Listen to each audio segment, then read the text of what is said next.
1 square plus 3 square plus 5 square plus dot dot dot এনেকৈ আছে হয়নে আমি এপাক কি উলিয়াই ল'ব পাৰিম যেহেতু ইয়াত 1 পৰা আৰম্ভ হৈছে হয়নে তেতিয়া ইয়াৰ ষ্ট্ৰাকচাৰটো কেনেকুৱা হ'ব টি এন টাৰ্মছটো কেনেকুৱা হ'ব ইয়াৰ টুৱাইছ এন মাইনাছ 1 ওপৰত স্কোৱাৰ আছে কাৰণে ইয়াতো স্কোৱাৰ আহিব হয়নে ঠিকে আছে এতিয়া আমি কি কৰিব লাগে তাৰ এছ এনটো ফাইন কৰিব লাগে এছ এনটো কেনেকৈ ফাইন কৰিম 2n minus 1 whole square ইয়াক মই কেনেকৈ লিখিব পাৰিম a minus b whole square ফৰ্মুলাত ভাঙি দিম 4n square minus 4n plus 1 হ'ব ঠিক আছে এনেকৈ পালোঁ তাৰপিছত কি হ'ব এছ এনটো উলিয়ালে মই কি পামগৈ 4n square মানে কিমান হ'ব এইটো 1 square plus 2 square plus 3 square plus dot dot dot যাব minus 4 এনৰ ঠাইত কি আহিব 1 plus 2 plus 3 plus dot dot dot plus আকৌ 1 আছে হয়নে ইয়াত কিমান হ'বগৈ 1 এনেকুৱা কেইটা আছে 1 nটা আছে টোটেল 1 কেইটা আছে nটা আছে 4 into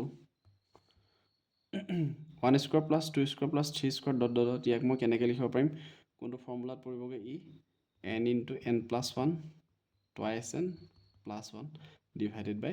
6 হ'ব ঠিক আছে minus 4 into এইটো কোনটো ফৰ্মুলাত পৰিবগৈ n into n plus 1 divided by 2 plus n হ'ব ঠিক আছে এইটো সিম্পলিফাই কৰিলে হৈ গ'ল 2 times গ'ল 2 3 times গ'ল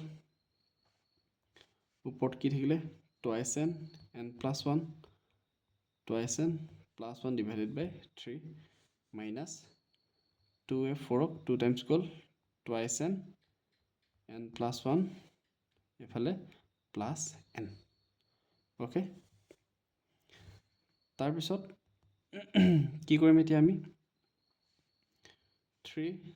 twice n এতিয়া এই ভিতৰত থকা টাৰ্মছ কিটা আমি মাল্টিপ্লাই কৰি দিম মাল্টিপ্লাই কৰিলে কি পাম 2n square plus n plus twice n plus 1 minus এটো twice n plus 1 ইহত কিটাকো আমি মাল্টিপ্লাই কৰি দিম আৰামছে 2n square minus twice n এফালে প্লাস n হ'ব ঠিক আছে ভিতৰত কি হ'ব twice n 2n square plus twice n plus 1 divided by 3 minus 2n square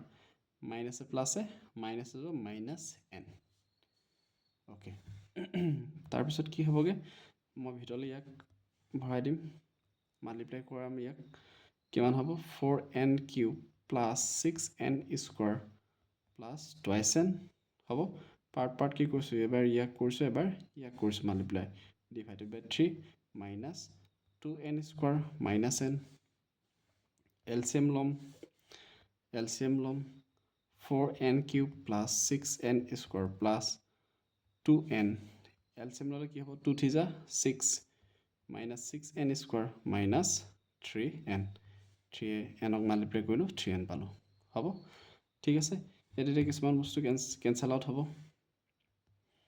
কি কেনসেল আউট হ'ব ইহতটা এটা প্লাসত আছে এটা মাইনাসত আছে ইয়াৰ পৰা কেনসেল আউট হ'ব 6n স্কয়াৰ আৰু 6n স্কয়াৰ দুটা কেনসেল আউট গ'ল 4n cube minus plus minus হৈ গ'ল মাইনাস n ডিভাইডেড বাই 3 হ'ব ইমানটো ৰাখি দিলে হৈ যাব ওকে এটো বুজি পাইছো না বাৰু বুজি পাইছো নে